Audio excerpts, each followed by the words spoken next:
আসসালামু আলাইকুম, সবাই কেমন আছেন? আশা করি সবাই ভালো আছেন। আজকে 2-3 দিন থেকে আমি অসুস্থ, তবে কালকে অনেক বেশি অসুস্থ ছিলাম। তো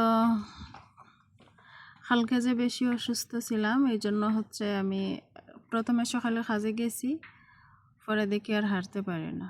তারপর কাজ বন্ধ হয়ে চলে আসছি। আয়শা মালিক বেটিরে কল দিলাম যে আমি কাজ করতে পারতেছি না, চলে আসছি। বলছে ঠিক আছে, ড্রাইভারে মুরুক টুরুক দিয়ে দে, ওরা রান্না করে নেব। ওকে, এতটুকু ঠিক আছে না? পরে রেস্ট নিলাম। সারাটা দিন গেল, খাইলাম না কিছু, কেউ বললো না যে একটা কিছু খা। মনে হয় না একটা বাথরুমে যাইতাম, ইচ্ছা করে না মাথাটা তুলতাম। তো এই যে এতটুকু অসুস্থ, সারাটা দিন উপাস ছিলাম। পরে আমার মোবাইলের নেটও শেষ হয়ে গেছে।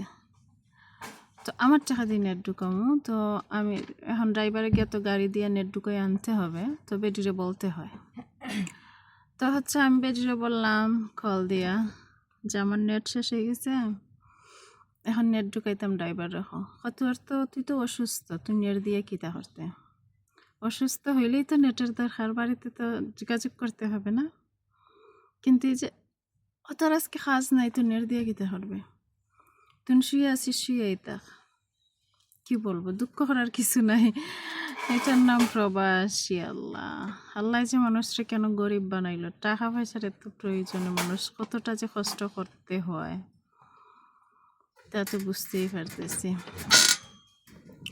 এই যে আমি সারাটা দিন আমার পাশেই পানির বোতলটা ছিল, আমি যখন সকালে আসছিলাম তখন 1 বোতল পানি নিয়ে আসছিলাম। পানি পিপাসা লাগে, কিন্তু আমার উঠতে গিয়ে ইচ্ছে হয় না একটু পানি খাই। এই যে ইচ্ছে হয় না নিয়েই সারাদিন ছিলাম। এখানে অনেক মানুষ আছে, কেউ তো দেশেরও না, কেউ রক্তেরও না, এই জন্য কেউ কিছু করেও নি। সারাদিন এভাবেই কাটলো। তারপর সন্ধ্যাবেলা উঠতে গেলাম, আর কতক্ষণ শুয়ে থাকবো না খাইয়া না বইয়া, যাই উঠতেই যাই। তারপর উঠতে গিয়া যখন কাজ টাজ করলাম, যখন রান্নাঘরে গেলাম, পাশে একটা রাইকে আমার এই শুধু হয়, আমার এই শুধু বললাম যখন নসিব খারাপ হয় এমনই হয়, তবে ঘটনা শুধু ঘটে।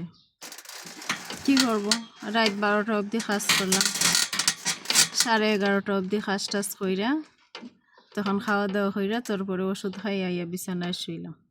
ইমা বিছানা শুইতে না শুইতেই, বিছানা শুয়েও শান্তি নাই।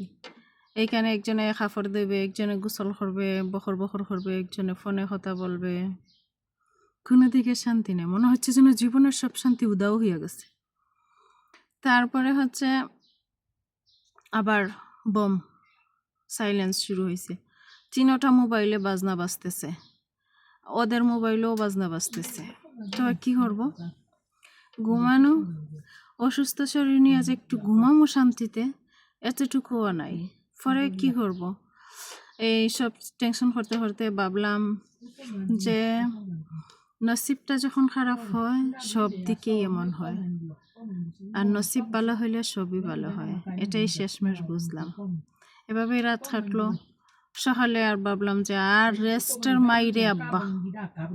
তারপর তো এই অসুস্থ নিয়ে মাথা ঘুরে ফুরে যায়। তার আর খাস্তা সবটুকু তোমার দিয়ে করাইবে, একটু সুন্দর করে আচরণও করবে না।